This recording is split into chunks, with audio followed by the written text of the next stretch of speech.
the latest audio research news from the transmitter. AI Can't Solve the Brain Without Data That Fit Together by Sean Hill. The brain's first foundation models large artificial intelligence, AI, systems trained on broad data and that can adapt to many tasks have begun to appear. And the lesson from them is the opposite of what the AI hype suggests. They did not arrive simply because the models got smarter. They arrived because some areas of the field spent years doing the slow work of making data that can fit together. Neuroscience has been struggling to integrate its diverse data for decades. The first human brain project, the U.S. neuroinformatics program, launched in 1993, not the later European flagship project, was created on the premise that data integration would require infrastructure beyond what individual labs could build. In the 3 decades since, much of that infrastructure has been built through major initiatives. The Brain Initiative, the European Human Brain Project, the Allen Institute, coordinating consortia, INCF, BICCN, Microns, and Shared Data Standards and Principles, NWB, BIDS, FAIR. The brain's first foundation models are starting to appear in the areas where that long-running work has matured. In April 2025, for example, Eric Wang and his colleagues in the Microns Consortium published in Nature a foundation model trained on calcium imaging recordings from approximately 135,000 neurons across mouse visual cortex. It generalizes to new mice, predicts responses to novel stimuli, and links function to structural connectivity. In March 2026, Meta released Tribe V2, a trimodal brain encoding model that predicts human functional MRI responses to visual, auditory, and language stimuli. Trained on more than 1,000 hours of fMRI from about 720 participants. Both of those efforts follow what AlphaFold, an AI system that predicts protein structure, did for structural biology a few years ago. AlphaFold was trained on the protein data bank, which exists in a usable form because crystallographers spent decades on standardized methodology reporting. Building the Microns corpus took half a decade coordinating in vivo functional imaging and electron microscopy reconstruction across contributing labs, with the alignment between modalities planned from the start. Tribe V2 was made possible in large part by the Brain Imaging Data Structure, BIDS, which gave researchers shared data structures, and the Human Connectome Project and UK Biobank, which used BIDS to establish large, standardized fMRI corpora over more than a decade. In each of these cases, the standardized work was done first, and the foundation model came after. A common view, especially in AI, holds that scale will solve this challenge. A foundation model trained on enough heterogeneous brain data will factor out methodological variation. Just as large language models learn to handle the open web, a more refined version says conditional architectures, such as batch-aware encoders, can do that work given the right metadata. Both are partly right. Such methods already recover biological signal across single-cell sequencing batches, but they work only under specific conditions. Methodological covariates rich enough to specify what varies, data that overlap across conditions, and biology not confounded with methodology beyond what conditioning can untangle. For most of neuroscience today, none of those conditions reliably holds. The result is models that predict well on familiar data but fail when the model is asked to generalize to a new lab, perturbation, or mechanism. A foundation model can learn useful biological structure only when it can separate biological differences from methodological ones. In practice, this depends on 3 things.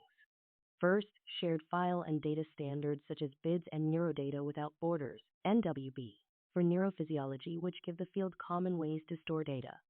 Second, protocol standardization, how the experiment is actually performed, and details such as stimulus, temperature, and calibration. Third, operational provenance, the contextual record of what a measurement actually means.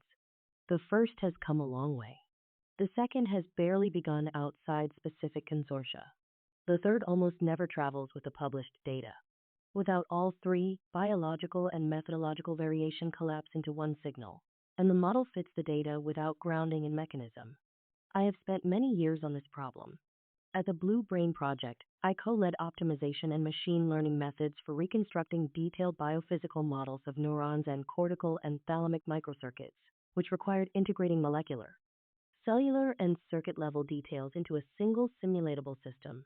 The integration was possible only because of years of unglamorous work-controlled experimental protocols, systematic annotation, negotiated cell type ontologies, and parameter definitions shared across contributing labs.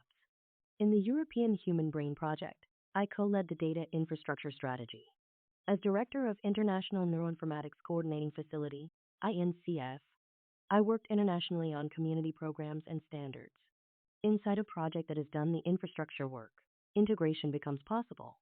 Outside, no two measurements are quite measuring the same thing. The detail required to accurately integrate data is more extreme than people who are not in the lab assume. Take the liquid junction potential, a small voltage at the interface between pipette and bath solutions. Uncorrected, it shifts membrane voltage measurements by 10 to 15 millivolts. The convention on whether to correct this varies across laboratories and is often unreported. The same cell, recorded in two labs, ends up measured against different zeros. Because voltage-gated channels operate in narrow windows, a biophysical model built with a small miscalibration can be systematically wrong about excitability, integration, and threshold. And the errors compound when channels interact in a cell, and again when cells interact in a circuit. This is just one parameter of dozens, including temperature, electrode type, and filter settings. The same kind of thing happens in two-photon imaging, behavioral measurement, and transcriptomics. These discrepancies persist for cultural and structural reasons, not because of carelessness. Methodology in neuroscience has always been carried tacitly, passed from senior to junior through apprenticeship. That works for human-to-human reuse, but machines don't apprentice. If the data are to travel, the implicit must become explicit. Otherwise, variability has no context and becomes noise. Sridhar Tripathi and his colleagues showed this empirically a decade ago, after they back-modeled methodological covariates across thousands of literature reports. The classification accuracy of de novo recordings against canonical neuron types rose from 48 to 81%. The variance hadn't gone anywhere. Most of it was methodology that hadn't been recorded. Efforts such as FAIR squared, which builds on the FAIR principles, findable, accessible, interoperable, and reusable, by requiring that data also be AI-ready, responsibly governed, and context-rich, try to define what should travel with a measurement beyond the file itself, such as protocol context, provenance, assumptions, reuse constraints, and the evidence needed to interpret the data. This is important beyond foundation model training. Most neuroscience data is produced outside corpus building consortia, in individual labs running experiments one at a time. For those data to be broadly useful for validating biophysical predictions, testing hypotheses, and comparing results across studies. For example, they have to be produced with standardized protocols where possible and explicit recording of the technical conditions where that is not possible. To date, the field also lacks a common integrative infrastructure akin to the Protein Data Bank for structural biology. Efforts are emerging: the Brain Initiative Cell Atlas Network, BICAN, knowledge base, for example, but neuroscience does not yet have that infrastructure at the scale and breadth the field needs.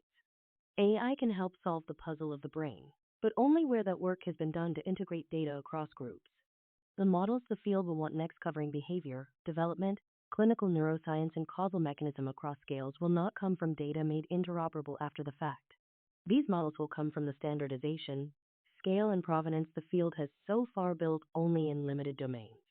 The recent foundation models are evidence that this is possible. The question now is whether the rest of neuroscience will commit to doing the same kind of work. This audio was created using artificial intelligence. Stay up to date with the latest neuroscience news and perspectives at thetransmitter.org. Follow audio research news on Spotify, YouTube, or wherever you get your podcasts.